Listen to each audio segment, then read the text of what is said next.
Halo teman-teman 11 MIPA, pada kesempatan kali ini kita akan belajar bersama kembali. Topik bahasan kita kali ini adalah tentang struktur dan fungsi sel yang juga mencakup tentang bagian-bagian sel.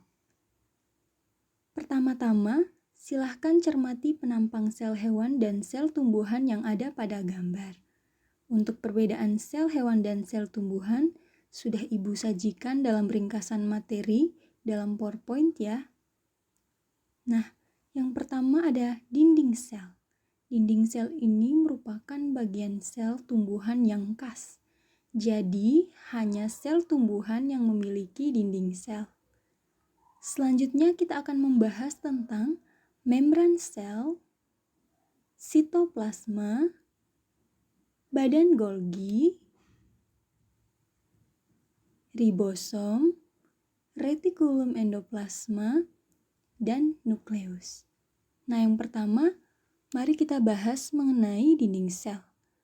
Nah, dinding sel ini hanya dimiliki oleh sel tumbuhan. Dinding sel tersusun dari selulosa.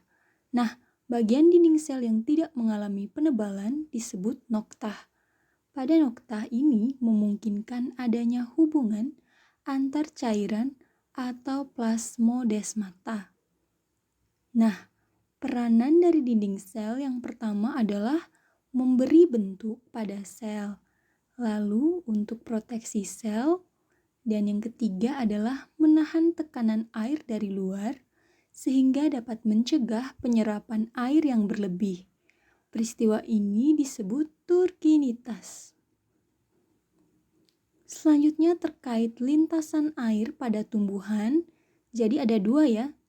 Yang pertama adalah lintasan apoplas atau bergeraknya air dan garam mineral secara bebas melalui dinding sel.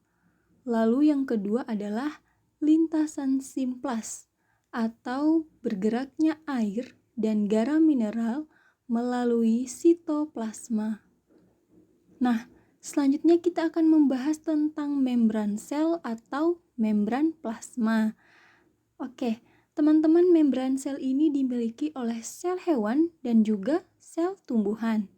Nah, membran sel ini juga merupakan bagian sel paling luar untuk sel hewan. Sedangkan untuk sel tumbuhan, itu bagian terluarnya adalah dinding sel.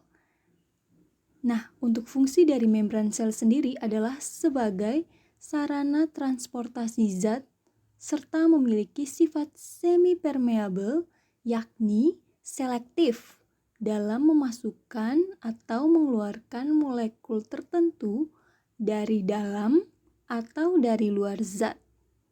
Nah, terkait fungsi membran sel sebagai tempat transportasi molekul, itu akan dibahas lebih lanjut terkait transport aktif dan transport pasif pada pertemuan selanjutnya.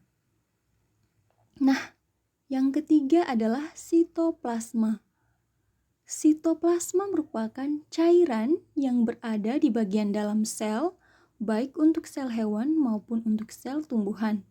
Nah, fungsi dari sitoplasma ini sendiri adalah sebagai tempat melekatnya organel-organel sel dan tempat terjadinya metabolisme sel.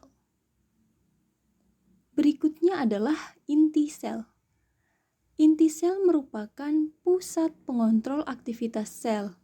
Nah, di dalam inti sel ini terdapat nukleolus atau anak inti sel yang menyimpan materi genetik. Ya, jadi jangan salah lagi ya, untuk inti sel itu nama lainnya adalah nukleus, sedangkan anak inti sel itu nama lainnya adalah nukleolus. Nah, DNA yang ada dalam nukleolus ini berfungsi untuk menstimulasi RNA agar membentuk ribosom. Nah, untuk inti sel ini sendiri terdapat beberapa bagian. Bisa kita lihat bersama. Yang pertama adalah membran nukleus atau selaput inti. Fungsinya adalah sebagai pelindung nukleus. Yang kedua ada pori-pori nukleus yang membantu proses pengeluaran zat. Dan pori-pori ini juga berfungsi untuk menghubungkan ke bagian retikulum endoplasma. Selain itu, di dalam inti sel terdapat cairan inti sel atau yang disebut dengan nukleoplasma. Di gambar ini juga terdapat benang kromatin yang nantinya akan memadat menjadi kromosom. Nah, kromosom ini berisi kode genetik berupa DNA. Kembali lagi, DNA ini yang akan menstimulasi pembentukan RNA di dalam nukleolus. Nah, nukleolus inilah yang akan menstimulasi RNA untuk membentuk ribosom. Ribosom ini akan dikeluarkan kemana? Ke retikulum endoplasma kasar yang nantinya akan digunakan untuk membentuk protein. Untuk prosesnya ini nanti akan kita lihat di bagian selanjutnya ya. Selanjutnya adalah retikulum endoplasma. Nah, kalau kita lihat, retikulum endoplasma ini memiliki struktur yang berasal dari membran yang terlihat berlapis-lapis. Nah, apa fungsi dari retikulum endoplasma? Terdapat dua fungsi dari retikulum endoplasma, yakni yang pertama untuk sintesis protein dan yang kedua untuk sintesis lemak. Nah, retikulum endoplasma ini sebenarnya dibagi menjadi dua, yakni retikulum endoplasma kasar dan retikulum endoplasma halus. Nah, untuk retikulum endoplasma kasar itu adalah retikulum endoplasma yang berdekatan dengan nukleus karena ditempeli oleh ribosom.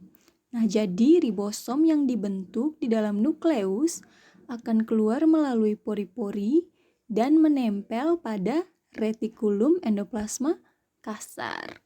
Nah, disinilah tempat terjadinya proses pembentukan protein. Yang kedua adalah retikulum endoplasma halus. Retikulum endoplasma halus tidak ditempeli oleh ribosom. Fungsinya adalah untuk sintesis lemak. Kita ke bagian selanjutnya yakni ribosom. Ribosom ini merupakan organel berupa butiran kecil yang tersebar dalam sitoplasma atau retikulum endoplasma kasar. Fungsi ribosom ini adalah untuk membentuk protein. Ribosom ini juga terbagi menjadi dua, yakni ribosom bebas dan ribosom terikat. Nah, untuk ribosom terikat merupakan ribosom yang terletak pada retikulum endoplasma kasar. Ribosom terikat ini membentuk protein untuk dikeluarkan keluar sel. Sementara itu, yang kedua, ribosom bebas merupakan ribosom yang terletak pada sitoplasma. Nah, ribosom bebas ini akan membentuk protein untuk bagian dalam sel. Bagian selanjutnya yang akan kita bahas adalah badan Golgi atau aparatus Golgi. Pada sel tumbuhan, badan Golgi dikenal dengan nama diktiosom. Ciri khasnya adalah berbentuk kantong pipih yang berkelok-kelok, di mana terdapat dua bagian, yaitu bagian cis dan bagian trans. Cis merupakan bagian depan dari aparatus Golgi yang berfungsi untuk menerima vesikel dari retikulum endoplasma. Sedangkan bagian trans berfungsi untuk melepaskan vesikel yang berisi molekul untuk keluar sel. Nah, untuk fungsi dari badan Golgi ini sendiri adalah yang pertama membentuk membran plasma, lalu yang kedua membentuk dinding sel tumbuhan, yang ketiga membentuk lisosom, yang keempat membentuk akrosom pada sperma, yang kelima berperan dalam sintesis protein dan lemak, lalu yang keenam merupakan fungsi utama dari badan Golgi, yakni memodifikasi, menyortir, dan mengemas makromolekul. Oke, selanjutnya kita akan membahas tentang transport protein di dalam sel. Jadi, Di dalam nukleus terdapat DNA, di mana DNA ini akan membentuk RNA dan RNA akan membentuk ribosom. Ribosom ini terdapat di bagian mana?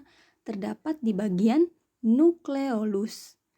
Kemudian, ribosom akan menuju ke retikulum endoplasma kasar melalui pori-pori nukleus.